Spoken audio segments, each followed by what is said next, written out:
Raise your hand if you were ever a 9-year-old.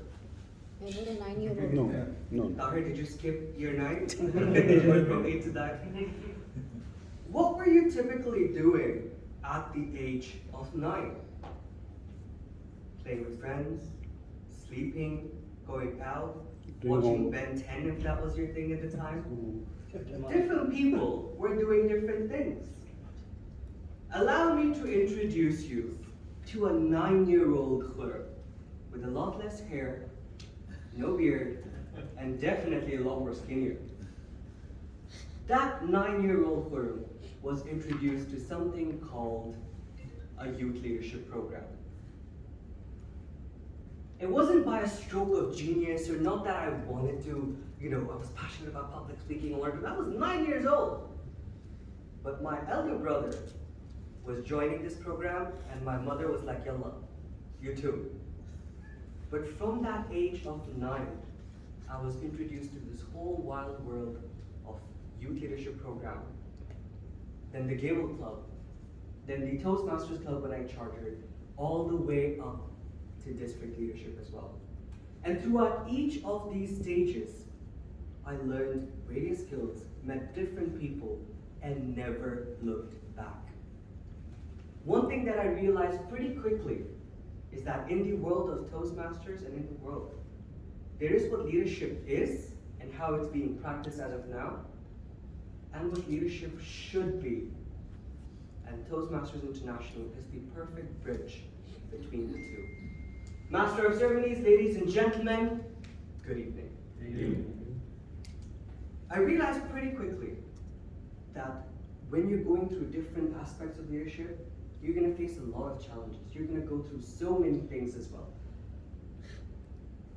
But I was watching Star Wars the other day, and it made me realize, and let me ask you this. Darth Vader, Yoda, Obi-Wan Kenobi, Luke Skywalker, what do these all have in common, apart from being Star Wars character? Mentors, leaders. Yes, they are all leaders in all different capacities. And because of my experience in leadership as well, I was able to relate to that as well, because all of them are different types of leaders. You've got Darth Vader, who's the authoritarian, who rules with an iron fist. Is his way or the Force way, or he'll choke your neck. You've got Han Solo, who's laissez-faire, who's basically chilling. He lets Chewbacca handle the ship and let him do whatever he can. You've got Luke Skywalker, the visionary, who wanted to get the Empire out and freedom for his people. You've got Yoda, who is the democratic leader of the Jedi Council. And you've got Obi-Wan Kenobi, who usually employs the paternalistic style and mentors people as a father. Democratic, authoritarian, paternalistic, laissez-faire, and a visionary. All these different types of leadership. But the one that I related to the most was that visionary type of leadership. The year is 2018. I've just taken district directorship. I've had no prior experience to it. And I didn't take it because, well, I wanted to take it. It's just the opportunity presented itself, and I'm going to take it. We were 3 countries, Bahrain, Kuwait, and a country that must not be named. That year, we lost that country because of obvious geopolitical reasons. That country went on to become the #1 district of that year, by the way. Mahmoud is asking me which one is it? Mahmoud is cut that. There you go. Now, throughout, that was the area that was growing very well. And Bahrain and Kuwait were left over there. We didn't have a lot of growth. We didn't have growth last year. We didn't have growth the previous year to that. How are we going to make this grow? Mind you, we're all in the district. We're all new. We don't know how to run a district because we don't have that experience. June 1st, 2018, I released a video where I put a blanket statement on the wall. We're not only going to be one of the best districts, but we're not only going to be a President Distinguished District, but one of the best districts in the world. Now let me tell you a little secret.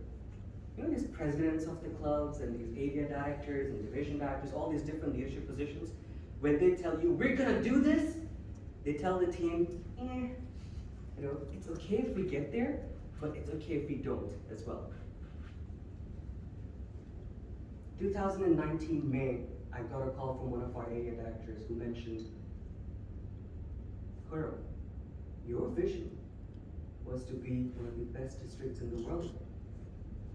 I want to help us get there because that vision is not only yours anymore, it is ours. I had said that statement at the beginning, and yes, I reiterated that every time we went. Every of the area directors and my team always iterated that as well. But when that vision became from my vision to our vision, wonders started to happen. First thing I did, I picked up the phone, called my mentor and be like, do you think it's possible? We only have a month and a half left.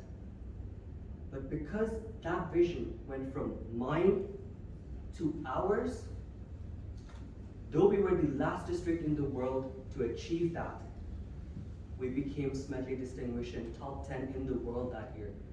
And that made me realize the power of vision.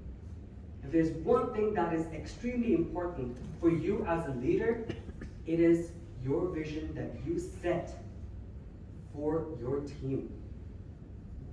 Think about it. All of us are parts of teams, right? Either we lead a team or either we are part of a team. When was the last time you discussed vision? Where you're headed? That vision is not about what it is, it's about what it does. And what it does is gets everybody together with a common belief and set values, because no matter what conflicts you have in your team, no matter what egoistical issues you may have, it's not about that. It's about the vision that you have all agreed on.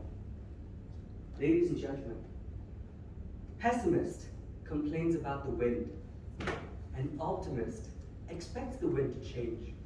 But it's a leader who has the vision to get up on that boat and adjust the sails so that no matter what the situation is, whether the seas are smooth or rough, there's enough wind beneath his team to cross the path. Find your vision. Ladies and gentlemen, back to you.